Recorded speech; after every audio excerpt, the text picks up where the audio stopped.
Are you trying hard to improve your Chinese pronunciation, but still not making real progress? You might be doing things that actually holding you back without even realizing it. These hidden factors not only block your progress in Mandarin pronunciation, but also waste valuable time and money. In this improved Chinese pronunciation lesson, you'll learn the top 3 pitfalls to avoid, so you can finally move forward with confidence. I'm a native Chinese teacher with over 15 years of experience, and I truly believe the best way to speak Chinese fluently is through immersive learning. So later in the lesson, you will hear me speak mostly in Mandarin.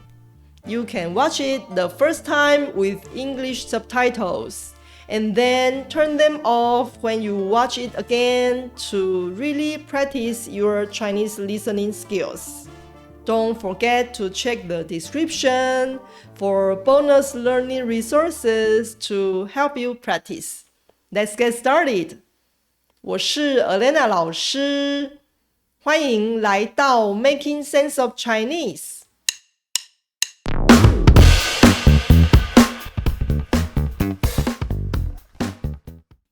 你说中文的时候，有没有遇过这种情况呢？明明你讲得很用心，觉得自己的发音应该是正确的，但是对方却皱着眉头说：“你刚刚说什么？”或者你重复说了好几次，对方还是听不懂你要表达的意思。你可能会以为是自己的单字不够多，或者用了错误的文法，但是真正的问题很有可能是出在你的中文发音。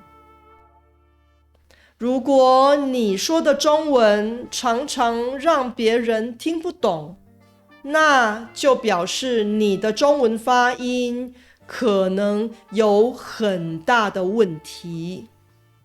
今天我要分享3个最常见的错误行为，请你检视看看自己是不是也犯了这些错误。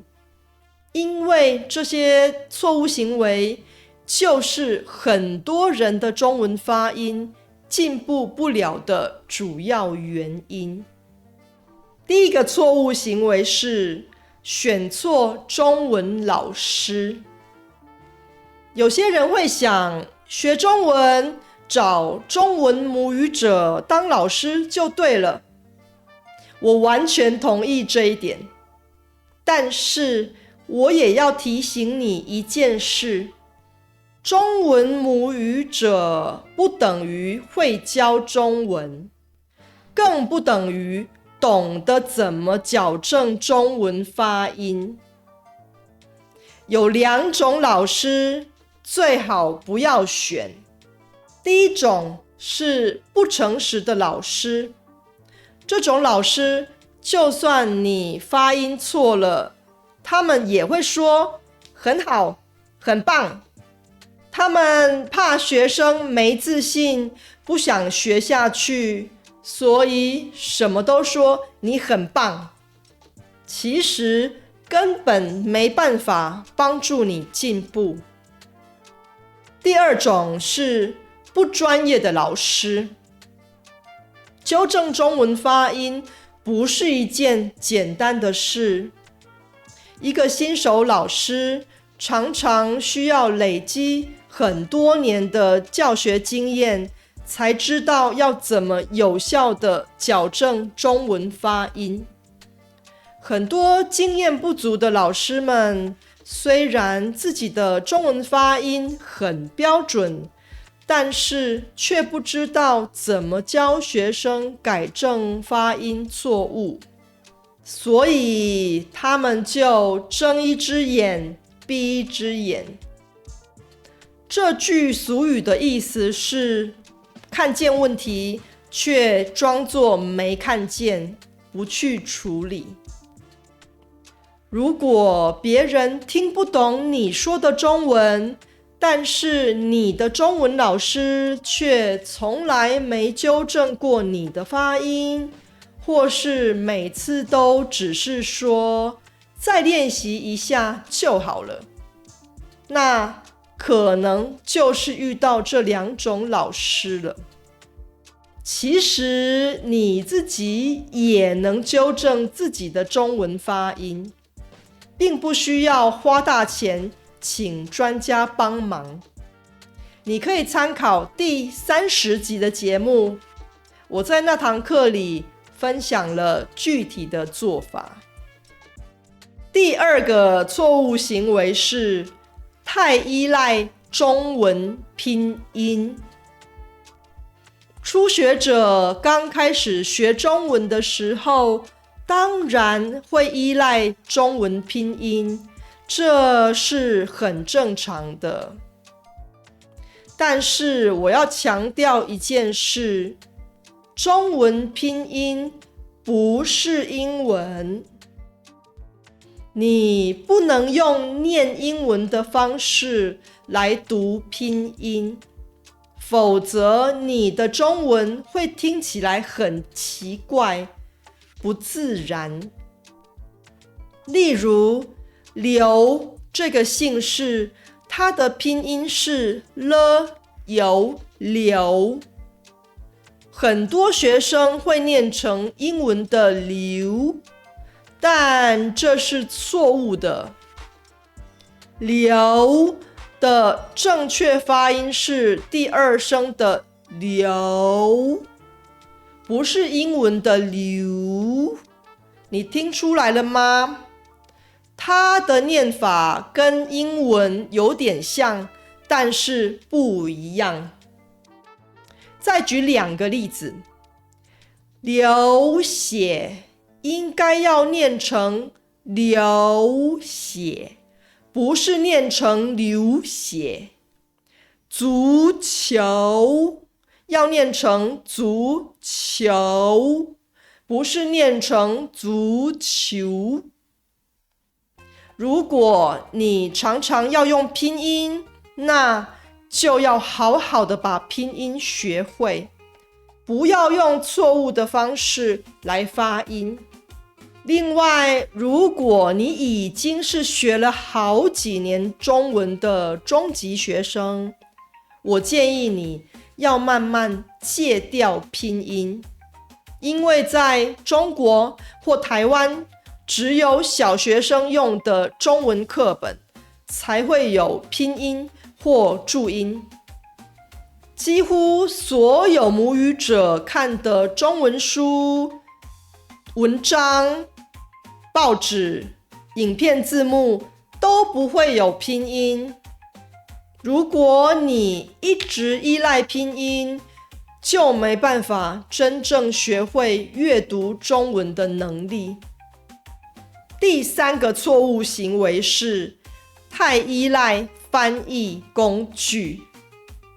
很多人学中文会用 Google 翻译或者一些线上字典，这些工具真的很方便，他们可以帮你翻译，也能念出中文的发音。但是这些工具的发音其实是机器的声音，并不是真正母语者的自然发音。例如 Hello 这个常用的打招呼用语， Google 翻译念成哈罗，但是真正的中文母语者会说的比较像英文的 Hello， 这才是自然的发音。所以如果你一直听机器念的中文，很可能学到的发音方式跟实际的状况差很多。那要怎么办呢？最好的方法当然就是请中文母语者念给你听。你可以参考第47集的节目，我在那堂课里分享了一些跟中文母语者交流的好方法。你也可以试试看一个免费的网站，叫 Youglish。在 Youglish 上面输入你想听的中文词汇，它就会找出 YouTube 上的中文影片，让你听听看母语者在自然的情况下是怎么讲的。你还可以重复多听几次，比较不同母语者的说法，慢慢抓到语感。总结今天的重点，想改善中文发音，请你先停止这3个错误的行为。1. 选错中文老师，不要选那种只说好话或不会纠正发音错误的老师。2. 太依赖中文拼音，学拼音没有错，但是不要用念英文的方式来念拼音，更不要一直依赖拼音来学中文。3. 太依赖翻译工具，翻译工具不是真人，多听真正的母语者怎么说才是关键。如果你喜欢今天的内容，请帮我点个赞，也欢迎在影片下方留言告诉我你曾经遇到的中文发音困难，我很乐意帮助你。I hope today's lesson gave you a boost on your Chinese learning journey. To access related resources for this lesson and save time on your studies, check the link in the description. If you enjoyed this lesson, explore more helpful content in the playlist here. See you there!